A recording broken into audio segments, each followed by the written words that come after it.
नमस्कार विद्यार्थियों, मैं सिंबूराम, सहायक आचार्य हिंदी, राजकीय महाविद्यालय अटरू 12। प्रिय विद्यार्थियों, इस वीडियो में हम हिंदी साहित्य के भक्तिकाल की प्रमुख परिस्थितियों का अध्ययन करेंगे। भक्तिकालीन परिवेश को हम ऐतिहासिक, सामाजिक, सांस्कृतिक, साहित्यिक आदि बिंदुओं में अध्ययन कर सकते हैं। भक्तिकाल का उद्भव विशेष परिस्थितियों में हुआ है। भारत मुस्लिम शासन में अनेक विषमताओं से जूझ रहा था। ऐसे में जनमानस की आस्था, विश्वास और भक्ति से ही जीने का मार्ग मिलता है। इस काल की प्रमुख प्रवृत्तियों का रेखांकन निम्नानुसार कर सकते हैं। ऐतिहासिक परिवेश या ऐतिहासिक परिस्थितियाँ। हिंदी साहित्य का मध्यकाल भारत में मुस्लिम साम्राज्य के क्रमिक उत्थान और पतन का युग है। उस समय का दिल्ली का शासन, दिल्ली का सुल्तान मोहम्मद बिन तुगलक उत्तर से दक्षिण तक अपने राज्य का विस्तार करना चाहता था। इसी विचार का लक्ष्य कर उसने दिल्ली की अपेक्षा देवगिरी को अपनी राजधानी बनाया और उसका नाम दौलताबाद रखा। 1375 से 1700 विक्रम संवत तक दास, खिलजी, तुगलक, सैयद, लोधी, मुगल आदि वंशों के व्यक्ति दिल्ली की गद्दी पर रहे। जाति और संस्कृति की दृष्टि से ये विदेशी ही बने रहे, भले ही इनमें से अनेक का जन्म भारत में हुआ था। धार्मिक दमन, राज्य विस्तार के लिए निरंतर युद्ध और ऐश्वर्य और विलासिता का जीवन इनकी विशेषताएं रही। इनके परिणाम स्वरूप हिंदी धर्म व वैष्णव भक्ति के पुनर्जागरण को बल मिला। अपने धर्म की रक्षा के लिए एक अखिल भारतीय धार्मिक आंदोलन, जिसे भक्ति आंदोलन भी कहा जाता है, का प्रारंभ हुआ। भक्ति आंदोलन के प्रणेता दार्शनिक, संत, महात्मा और समाज सुधारक थे, जिन्होंने एक और इस्लाम की आक्रामकता के विरुद्ध जन जन को संगठित किया, वहीं दूसरी ओर सद्भाव स्थापित करने का प्रयास भी इन्होंने किया। 16वीं शताब्दी के मध्य में बाबर ने मुगल सल्तनत की नींव डाली। उसने मेवाड़ की रानी सांगा को पराजित करके राजपूतों के प्रतिरोध को रोक दिया, किंतु पठानों ने हिम्मत न हारी। पठान शासक शेरशाह सूरी ने हुमायूं को पराजित किया। शेरशाह के उत्तराधिकारी अयोग्य निकले और मुगलों का नेतृत्व अकबर जैसे प्रतिभाशाली व्यक्ति के हाथ में आ गया। कालांतर में सम्राट अकबर के सामने देश के छोटे छोटे हिंदू और मुसलमान शासकों ने एक एक करके घुटने टेक दिए। अकबर का प्रतिरोध महाराणा प्रताप ने किया और वह आजीवन लड़ते रहे। शाहजहां के शासन के अंतिम दिनों में बुंदेलखंड के चंपत राय और महाराष्ट्र में शिवाजी ने स्वतंत्रता का झंडा ऊंचा किया। आचार्य रामचंद्र शुक्ल ने भक्तिकाल का सामान्य परिचय देते हुए कहा है, देश में मुसलमानों का राज्य प्रतिष्ठित हो जाने पर हिंदू जनता के हृदय में गौरव, गर्व और उत्साह के लिए कोई अवकाश न रहा गया था।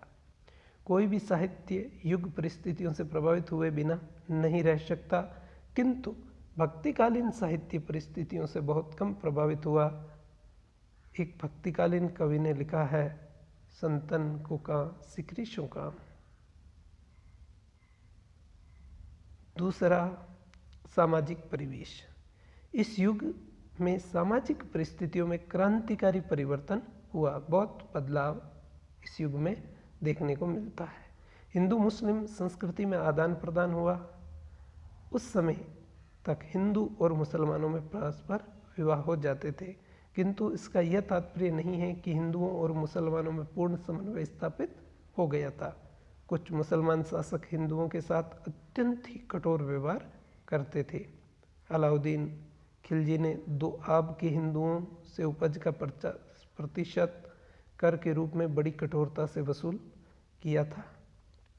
उस युग में हिंदुओं की आर्थिक विपन्नता का चित्र खींचते हुए तारीख़ फिरोज शाही के लेखक बर्नियर का कहना है कि उन हिंदुओं के पास धन संचित करने के कोई साधन नहीं रह गए थे और उनमें से अधिकांश को निर्धनता, अभावों और आजीविका के लिए निरंतर संघर्ष में जीवन बिताना पड़ता था। प्रजा के रहन सहन का स्तर बहुत निम्न कोटि का था, करों का सारा भार उन्हीं पर था।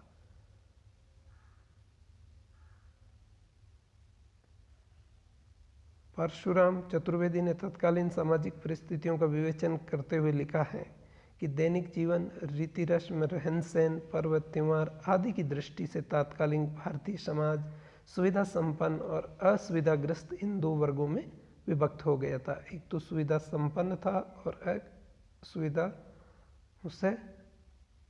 असुविधाओं से ग्रस्त था। प्रथम वर्ग में राजा, महाराजा, सुल्तान, अमीर, सामंत, सेठ, साहूकार आते थे, जिनमें मनमाने ढंग से वैभव प्रदर्शन की उल्लासपूर्ण प्रवृत्ति पाई जाती है। जबकि दूसरे जो अभावग्रस्त हैं, उनमें किसान, मजदूर, सैनिक, राज्य कर्मचारी और घरेलू उद्योग धंधों में लगी सामान्य जनता थी, जो प्रथा परंपरा का पालन कर संतोष की सांस से लिया करती थी।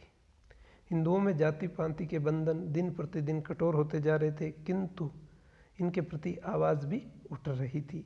महाराष्ट्र में नामदेव की भांति उत्तर भारत में भी रामानंद और उनके शिष्य कबीर खुलकर इसका विरोध कर रहे थे। उन्होंने सामाजिक रूढ़ियों का खंडन किया। हिंदू मुस्लिम एकता का संतों ने प्रयास किया। संगीत, साहित्य, कला आदि के क्षेत्र में दोनों संस्कृतियों में समन्वय देखने को मिलता है। तत्कालीन साधु समाज पर भी पाखंड की काली छाया मंडराने लगी थी।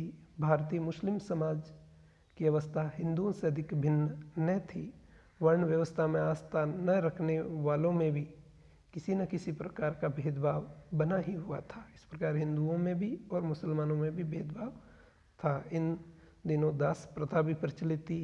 हिंदू कन्याओं को संपन्न मुसलमान अधिकाधिक संख्या में क्रय करके अपने घरों में रख लिया करते थे। कुलीन नारियों का अपहरण करवाकर अमीर लोग उनका मनोरंजन करते थे। स्त्रियों को पुरुषों जैसा स्तर व सम्मान प्राप्त नहीं था। मुस्लिम महिलाओं की स्थिति हिंदू स्त्रियों से अधिक भिन्न न थी, अर्थात उनकी भी स्थिति खराब ही थी, अच्छी नहीं कह सकते।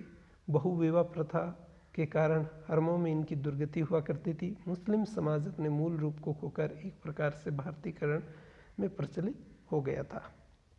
सांस्कृतिक परिवेश, तत्कालीन समय में हिंदू और मुस्लिम संस्कृतियां एक दूसरे के निकट आई। संगीत कला हो, चाहे चित्रकला हो या भवन निर्माण कलाओं में, दोनों संस्कृतियों के उपकरणों में समन्वय स्थापित हुआ, सामंजस्य हुआ। समन्वयात्मकता भारतीय संस्कृति की मूलभूत विशेषता रही है।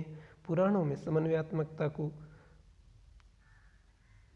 करने व उसे बढ़ावा देने की यथासंभव प्रयास किया गया है।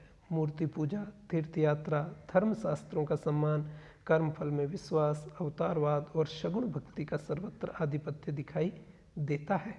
भारतीय समाज में समय समय पर विदेशी और विजातीय तत्वों के आते रहने के कारण परस्पर संघात होते रहे हैं, परंतु इन्हीं में से होकर एक जीवन शक्ति का संचार भी होता रहा है कि भारतीय साहित्य डूबते डूबते उभरकर एक युग की ओर नए उल्लेखनीय विशेषताओं से गिना जा सकता है, जिनकी धुरी पर हिंदू जीवन चक्र चलता रहा और इस्लाम के भारत प्रवेश के पूर्व तक अविकृत रूप में प्रचलित रहा। मध्यकालीन हिंदू समाज के दो पक्ष उभरकर सामने आते हैं।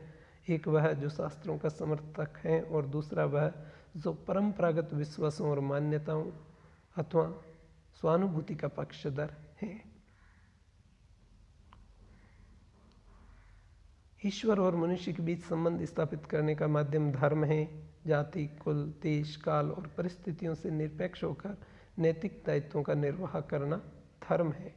धर्माचार अथवा नैतिकता समाज परक है और धर्म साधना व्यक्तिनिष्ठ। साध्य और साध का एकीकरण साधना के माध्यम से होता है, परंतु इस काल में धर्म साधनों की बाढ़ सी आ गई थी और गुप्त साधनाओं के अंतर्गत तुच्छ साधनाएं भी प्रवेश कर गई थी।